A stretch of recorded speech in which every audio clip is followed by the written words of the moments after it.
Buen día, el día de hoy presentaré el proyecto llamado Sistemas de Aprendizaje de Programación para Personas con Discapacidad Motriz.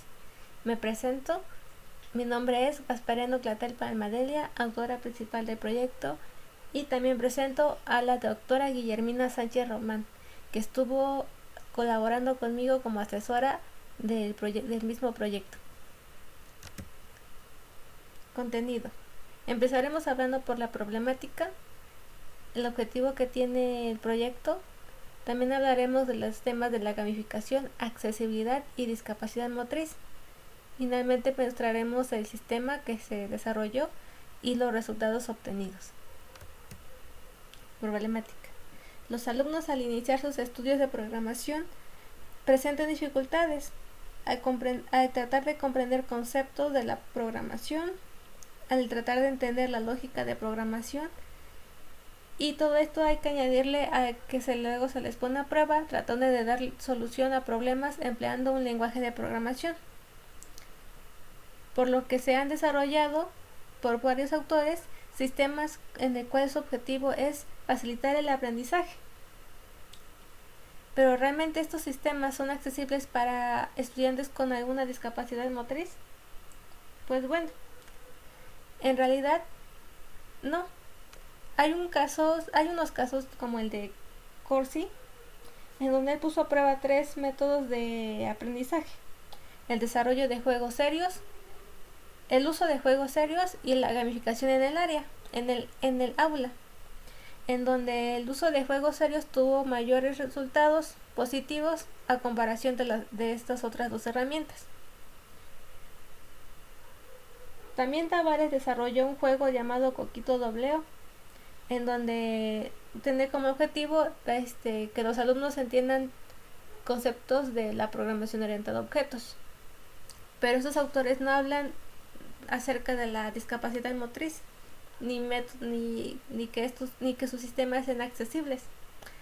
A lo que López y Sánchez mencionan la herramienta llamada Scratch, que por medio de rampas digitales pueden ser accesibles para este grupo de personas, pero el sistema por sí mismo no es accesible.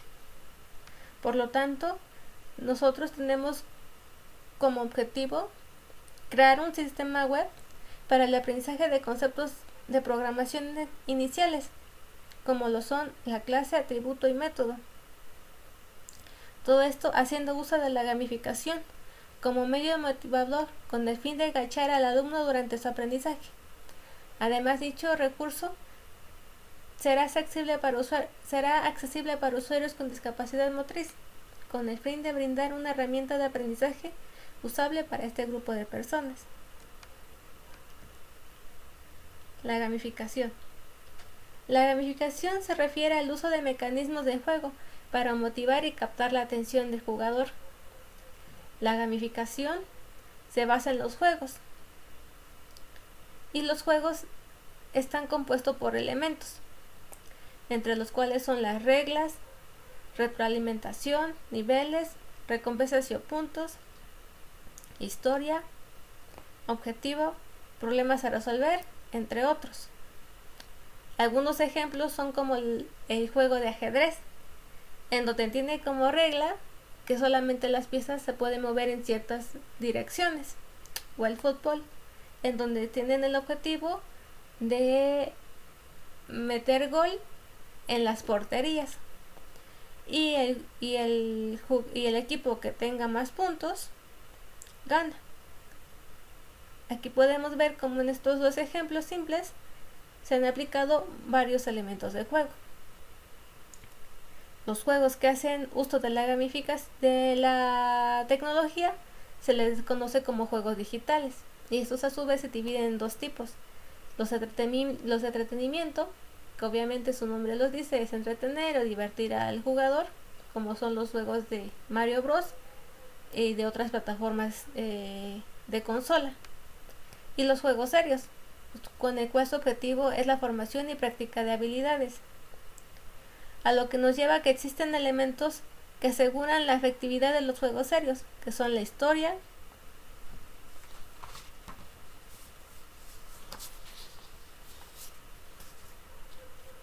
para que el jugador se identifique y se involucre con mayor facilidad a la temática y se vea motivado a progresar en el juego hasta terminarlo. La dinámica de interacción establece cómo se llevará el juego, las reglas, objetivos, el sistema de recompensa y la clasificación de jugadores. La retroalimentación permite conocer al usuario si las decisiones que toma en el juego son acertadas o no. La simulación le brinda al usuario la oportunidad de tomar decisiones, experimentar en un ambiente virtual o simulado que no genera consecuencias. Y finalmente, el aprendizaje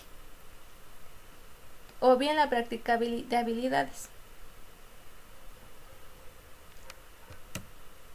Accesibilidad.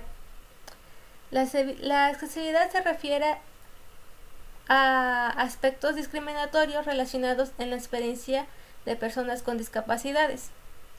Suponemos que hay una calle y la calle tiene una rampa para que personas con silla de ruedas puedan transitar sobre la banqueta y no sobre la calle. Entonces se puede decir que la banqueta es accesible. Así como hay varios aspectos de accesibilidad, también existe la accesibilidad web, en donde las personas con discapacidad puedan percibir, entender, navegar e interactuar con sitios web de la misma forma que las demás personas, sin que tengan algún problema o barrera de utilizarlo. Hay dos formas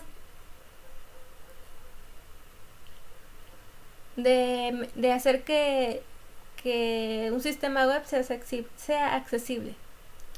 Cuando un sistema se vuelve como accesible, no solamente se mejora para el grupo de personas con discapacidad o con algún problema, sino que estas características siempre van a contribuir a una mejora para todos. Suponemos que se brindan como mejoras para este grupo de personas con discapacidad, pero a la vez estas características le ayudan a personas que tienen artritis o que tienen como poco enfoque de vista, por decir algunos ejemplos. Y como ya mencionaba, existen dos formas de mejora: con el código base o con el código fuente, en donde se agregan de manera se agregan funciones que mejoran la accesibilidad, o bien mejorando la interacción o el diseño visual. Suponemos que se tiene un botón y este se amplía o se cambia de lugar en la vista, en donde sea más fácil de interactuar con él. Discapacidad motriz. Ocurre cuando existe una alteración de músculos o huesos o articulaciones, pero también cuando existe un daño en el cerebro que afecta el área motriz. También, lo cual impide que las personas puedan moverse de forma adecuada o realizar movimientos finos con precisión, como escribir, teclear o tomar objetos con cosas.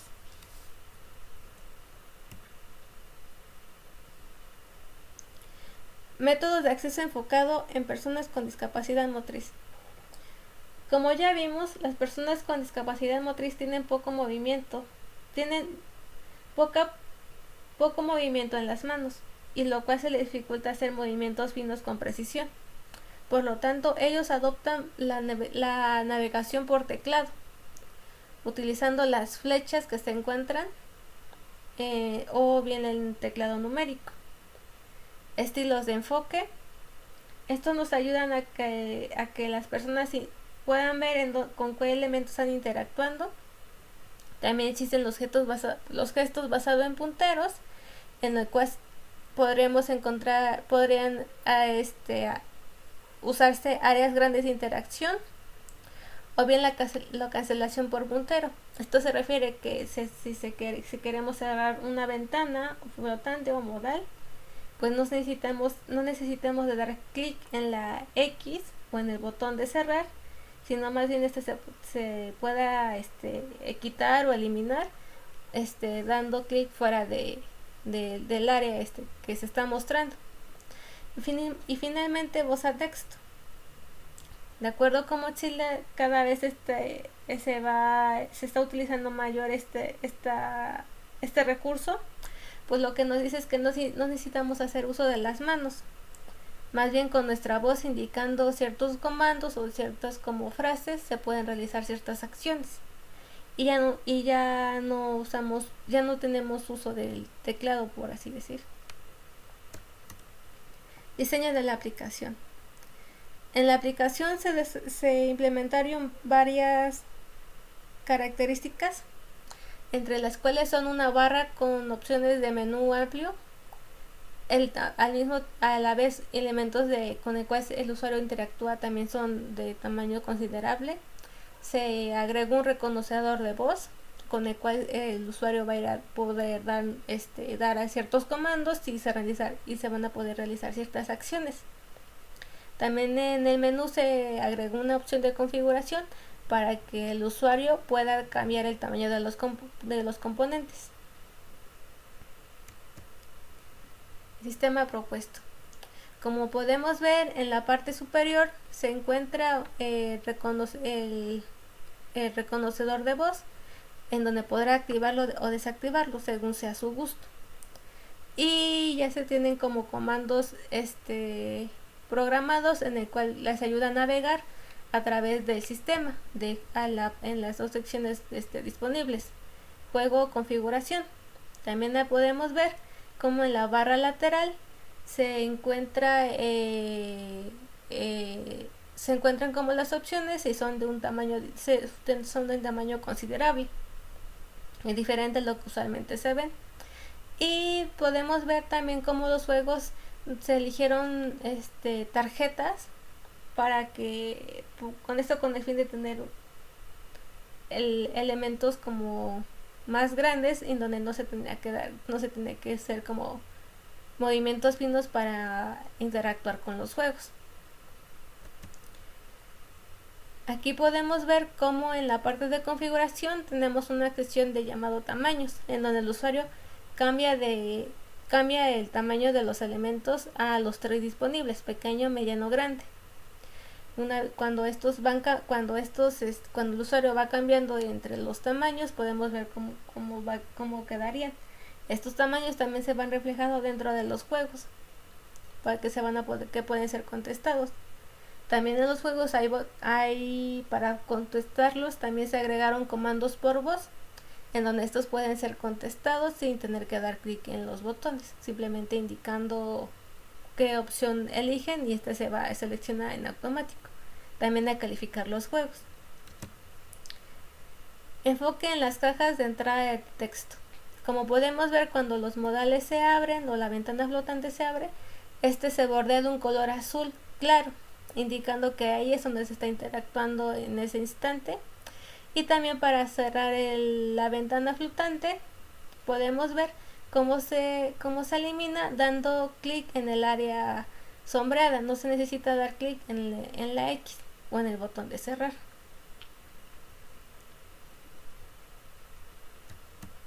Pruebas y resultados. Se realizaron 2 tipos de test. Uno de ellos, llamado cuestionario de usabilidad en sistemas informáticos, que fue adaptado al español. Este test fue rescatado de la revista Iberoamericana de las Ciencias Computacionales e Informática. Lo podemos ver del lado izquierdo, y del lado derecho podemos ver un test de creación propia. Calidad del sistema. El test CSPU, en el cual vimos del lado izquierdo hace un momento, está representado en una escala de Likert, en donde uno va de totalmente desacuerdo a 7 a totalmente de acuerdo, en lo cual esperamos que que si el usuario está favorecido o está como satisfecho con el sistema, lo podremos encontrar del punto 5, 6 y 7, en donde 4 es neutral, y lo que esperamos es que las mínimas respuestas se encuentren del lado de la 1 a la 3. Podemos ver aquí en esta gráfica como en la pregunta 3 en donde indica que si el usuario fue capaz de completar su trabajo rápidamente utilizando el sistema web, no tuvo buenos resultados. Esto se debe a que, según nos comentan, el sistema tarda en cargar unas historias que se crearon en donde se tratan, entonces explican ciertos conceptos de la programación orientada a objetos. Pero a la vez vemos como en la pregunta 5 y 6, en donde indica que el sistema fue fácil de aprender y además fue fácil de utilizar, y además realmente es un sistema como que prácticamente se puede volver un experto utilizando, nos fue bastante bien, pues la mayoría de las respuestas se encuentran en el rango de las 6 a las 7, en donde indican que están de acuerdo y totalmente de acuerdo. Calidad de la información. En la pregunta 9, en el cual se indica que la información, como la ayuda en línea, los mensajes que aparecen en el pantalla y otra documentación que provee el sitio, es clara. Realmente dice que los mensajes de instrucciones son bastante buenos, pero a la vez pueden mejorar. Como lo podemos ver, no todas las respuestas estuvieron en el rango aceptable de las 5 a las 7, pero nos fue bastante bien. En la pregunta 8 podemos ver que cuando el usuario comete error, no lo puede resolver de una manera fácil y rápida. Tal vez podríamos trabajar ahí redactando de una forma en que al alumno se le indique cómo resolver estos problemas cuando van resolviendo los ejercicios. Calidad de la interfaz.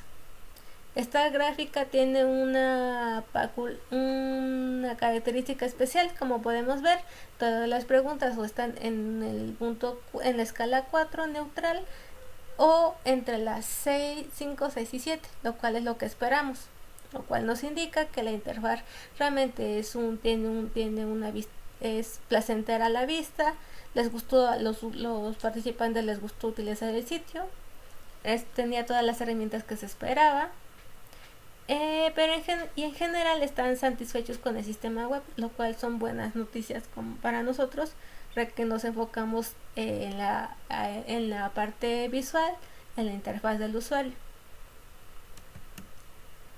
Contenido y accesibilidad. Finalmente, este es el test de autoría propia,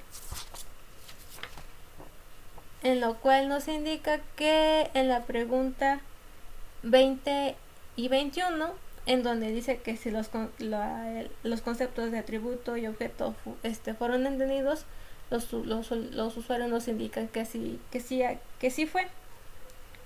Pero en la pregunta 23 nos indican que las herramientas que se proponen para usuarios con discapacidad motriz sí son buenas, pero a la vez pueden mejorar un poco. O sea, se ve que sí les gustaron. Conclusiones y trabajo futuro. Podemos concluir que realmente sí se desarrolló un recurso para el aprendizaje que fue diseñado para personas con discapacidad motriz. Y este sistema también provee elementos de accesibilidad que fueron diseñados a través de la interfaz.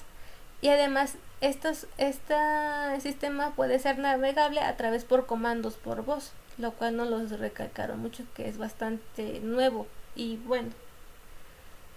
El sistema realmente es fácil de comprender, las secciones son fáciles de realizar y es bastante navegar a través del sistema. Como trabajo futuro, se pretende realizar pruebas de accesibilidad con estudiantes con discapacidad motriz y de manera presencial.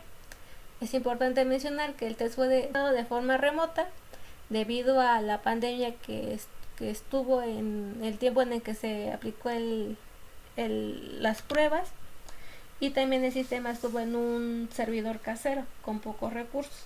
Finalmente me despido presentando nuevamente a la asesora que estuvo contribuyendo en este proyecto, la doctora Guillermina Sánchez Román, y una servidora, Gaspareno Catelpa Almadelia, en donde podrán encontrar mis redes de contacto.